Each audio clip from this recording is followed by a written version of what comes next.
Hey kids, guess what Timmy found under his bed? A tiny fluffy monster. At first, Timmy was a bit scared, but then something hilarious happened. The monster sneezed. Achoo! And it launched itself across the room. Every time Timmy said something, the monster would sneeze again. Achoo! It bounced off the walls like a rubber ball. Timmy couldn't stop laughing. He said, "Hello! Achoo! What's your name? Achoo!" Soon, the whole room was filled with giggles and sneezes.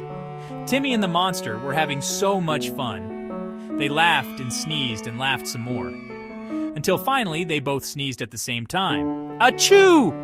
They rolled on the floor, laughing and sneezing together. Timmy realized that the fluffy monster under his bed wasn't scary at all. It was his new sneezing buddy. So next time you hear a sneeze, maybe it's just a friendly monster looking for a laugh. Keep laughing and keep sneezing, kids. See you next time. Bye-bye.